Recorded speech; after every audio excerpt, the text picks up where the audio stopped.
नमस्कार दोस्तों, कैसे हैं आप सब। स्वागत है आपका lecture number 5 of C programming from scratch. और मुझे पता है काफ़ी देर हो गई, काफ़ी बिजी हो गया था मैं, बट लेक्चर नंबर 5 आ चुका है। और this is all about pointers. और पॉइंटर्स, जैसा कि हम सब जानते हैं कि बहुत ही मुश्किल टॉपिक होता है। पॉइंटर्स को समझने में बहुत दिक्कत होती है लोगों को। पॉइंटर्स को सरल तरीके से समझाना यार थोड़ा सा मुश्किल काम है, इसलिए थोड़ी देर हो गई, बट अब सब कुछ रेडी है और आप बस देखते जाइएगा। तो चलिए स्टार्ट करते हैं। तो अब हम लोग कोड ब्लॉक्स खोल चुके हैं। पहले बेसिक सा कोड लिख लेते हैं, ऐसे छुट गया जाके। तो ये बेसिक कोड हमने लिख लिया है। आप लोगों को याद होगा, मैंने फंक्शंस की काफ़ी सारे फर्स्ट लेक्चर, सेकंड लेक्चर, सब जगह फंक्शंस की बात की थी। इवन फोर्थ लेक्चर में भी मैंने फंक्शंस की बात की थी। और मैंने ये सब भी बात की थी कि कैसे कैसे ऑपरेटिंग सिस्टम में फंक्शन कॉल होती है, फंक्शन चेन होते हैं, रूटीन और सब रूटीन से नाता क्या है उनका। तो ये सारी बातें हम कर चुके हैं। अच्छा, मेरा फंक्शंस पे दोबारा आने का मकसद सिर्फ इतना था क्योंकि फंक्शंस में जब हम वैल्यू पास करते हैं तो वो दो तरीके से पास कर सकते हैं। आपने सुना होगा pass by value, pass by reference का नाम। तो सिर्फ इसलिए मैं दोबारा से फंक्शंस के बारे में आपको याद दिला रहा था कि क्या क्या हुआ था। तो पास बाय वैल्यू में ये हमारी जो मेन मेमोरी है, इसमें खांचे बने होते हैं एक एक बिट के, फिर एक एक बाइट के खांचे बने होते हैं। 4 बाइट का एक इंटीजर होता है। ये सब हम पहले देख चुके हैं। तो जो हमारी मेन मेमोरी है, इसमें सपोज करिए कि एक इंटीजर स्टोर्ड है, 000 कुछ ऐसे, इस तरीके से कुछ 1010 कुछ ऐसे करके कोई इंटीजर स्टोर्ड होगा। और हमने प्रोग्राम लिखा हुआ है। और जैसे कि अब हम यहाँ पे प्रोग्राम भी लिखेंगे, तो हमने लिखा int a is equals to 10। तो अभी क्या होगा कि यहाँ मेन मेमोरी में a जो एक वेरिएबल है, वेरिएबल एक एड्रेस से मैप हो जाएगा। तो ये एड्रेस देखना क्या है, प्रिंट करके देख लेते हैं। तो हम करेंगे प्रिंट %d और a। तो जब हम ये प्रिंट करेंगे तो हमें 10 प्रिंट में मिलेगा, क्योंकि प्रिंट में वो वैल्यू हो जाएगी प्रिंट। अब क्या होगा कि अगर हम एक काम करते हैं, यहाँ पे हम यहाँ पे a की जगह एम्परसेंड a लिखते हैं। एम्परसेंड एक ऑपरेटर है, और ऑपरेटर्स की बात भी हम कर चुके हैं। तो एम्परसेंड एक ऑपरेटर है जो कि कहता है कि मुझे इसका एड्रेस बताओ या पता बताओ मुझे। तो अब मैंने कहा कि मुझे ए का पता प्रिंट करना है। तो ये कुछ इस तरीके का नंबर आ गया हमारे पास। इसका मतलब कुछ नहीं हुआ, इसका मतलब सिर्फ इतना हुआ कि ये जो 624 ऐसा करके जो नंबर आया था, ये जो मेमोरी लोकेशन जहाँ पे ये वेरिएबल ए स्टार्ट हो रहा है, इस सेल का एड्रेस, इस बाइट वाले सेल का एड्रेस ये है 624 समथिंग समथिंग। तो सिर्फ इतनी सी बात है। आगे के 1 2 3 और बाइट्स में ये इंटीजर स्पैन करता है। तो अब अगर आप देखिए, अब अगर मैं एक नया वेरिएबल बनाता हूँ int b इक्वल्स टू 20,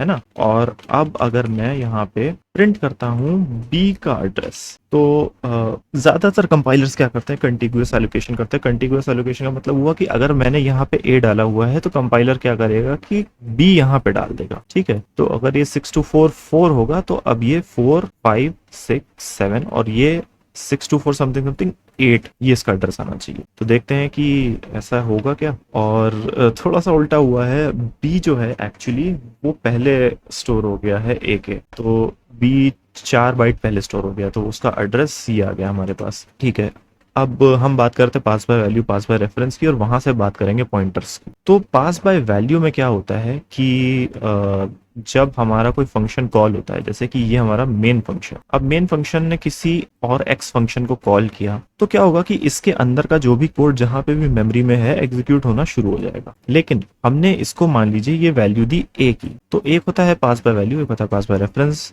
अभी हमने बताया था पास बाय वैल्यू में क्या होगा कि जो ए की वैल्यू होगी वो किसी नए मेमोरी लोकेशन पर, लेट्स से ये हमारी मेमोरी है, तो क्या होगा कि ए की वैल्यू कॉपी हो जाएगी यहाँ पर। जो भी 001010 होगी, ए की वैल्यू 10 यहाँ पे कॉपी हो जाएगी। ये होता है पास बाय वैल्यू। तो इसका एक एग्जांपल देख लेते हैं लाइव कोड करके। int x एक फंक्शन बनाते हैं यहाँ पे, और C क्योंकि एक प्रोसीजर प्रोग्रामिंग लैंग्वेज है, तो अगर हम यहाँ पे फंक्शन डिक्लेयर कर रहे हैं तो हमें पहले बताना पड़ेगा कि हमारे पास x नाम का एक फंक्शन है, नहीं तो फिर मेन पहचान नहीं पाएगा कि x कहाँ से कॉल कर। अच्छा हाँ, अब हमें इसमें एक इंटीजर वैल्यू कॉल करनी है int a। तो यहाँ पे हमें ये भी देना पड़ेगा कि क्या वैल्यू कॉल करनी है। ये फंक्शन डिक्लेरेशन होता है, ये C का सिंटैक्स है, आप किसी भी बुक में पढ़ेंगे आपको मिल जाएगा। बट हाँ, डिक्लेयर ऐसे करते हैं ताकि मेन को पता चले कि हमारे पास x है। अब क्या करना है हमें कि यहाँ पे हमें करना है पास बाय वैल्यू।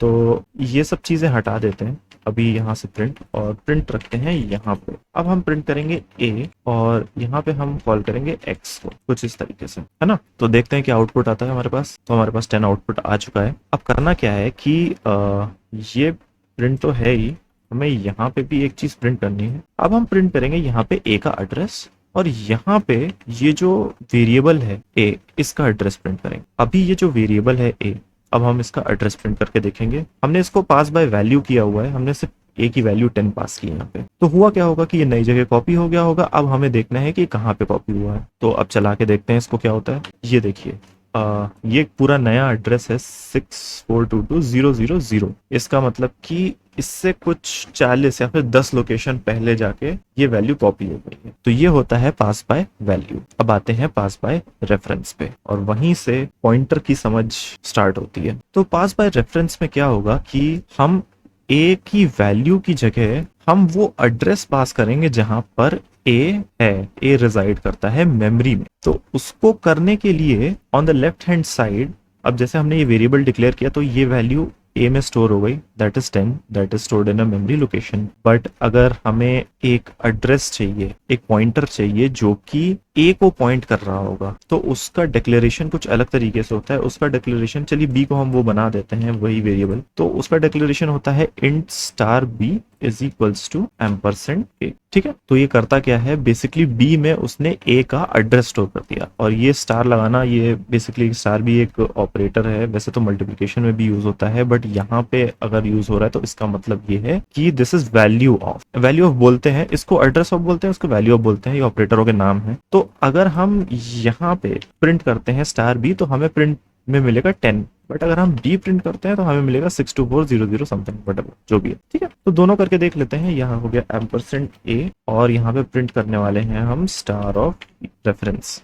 फंक्शन में पास करना है रेफरेंस। तो हमें यहाँ पे बताना पड़ेगा कि एक रेफरेंस टाइप का वेरिएबल है इंट स्टार और इंट स्टार a, यहाँ पे ऐसे। और रन करने से पहले एक चीज और, जैसे हमने x में a पास किया हुआ है बट एड्रेस हमने b में स्टोर किया है, तो हमें इस टाइप का ही वेरिएबल पास करना है। तो हम b पास करेंगे और अब देखते हैं कि क्या वो आउटपुट आएगा जो हम सोच रहे हैं। जी हाँ, डेफिनेटली, क्योंकि a का एड्रेस था 036 पे और उसकी वैल्यू थी 10, तो वो प्रिंट हो गया है। और हमने a का एड्रेस पास किया है और ये जो है ये एड्रेस टाइप का ही वेरिएबल है, तो हम यहाँ पे एड्रेस प्रिंट हुआ है। अगर हमें a की वैल्यू प्रिंट करनी होती तो हम यहाँ पे सिंपली स्टार लगा देते। स्टार का मतलब होता है वैल्यू ऑफ। तो किसी भी आप पॉइंटर वेरिएबल पे स्टार लगाएंगे तो उसकी वैल्यू प्रिंट हो जाएगी। तो यहाँ पे हमारे पास 10 प्रिंट हो गया है।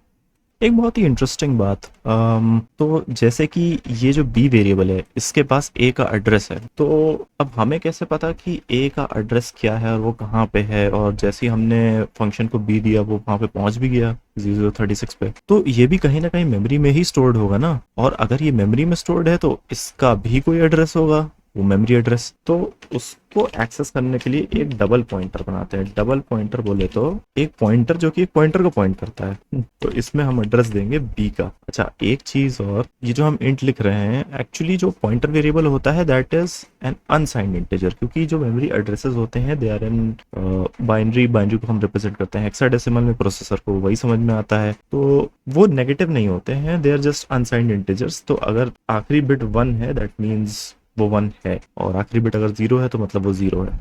वो काउंट होगी आपके नंबर में। 1's कॉम्प्लीमेंट 2's कॉम्प्लीमेंट की भी हम बात कर चुके हैं और आपको पता है कि कैसे मेमोरी एड्रेसेस ट्रांसलेट होते हैं। तो pointer variables are unsigned integers और हम उसमें बेसिकली अभी तो इंटीजर को रेफर कर रहे हैं, बट किसी को भी कर सकते हैं, कैरेक्टर को भी कर सकते हैं। बी का एड्रेस जहाँ पे बी पॉइंटर जो कि ए को पॉइंट कर रहा है वो कहाँ पे स्टोर्ड है, तो %d हम लिख रहे हैं। वैसे आइडियली %u लिखना चाहिए जहाँ पे भी पॉइंटर है उस पर, बट चलो ठीक है, लिख रहे हैं तो कोई बात नहीं।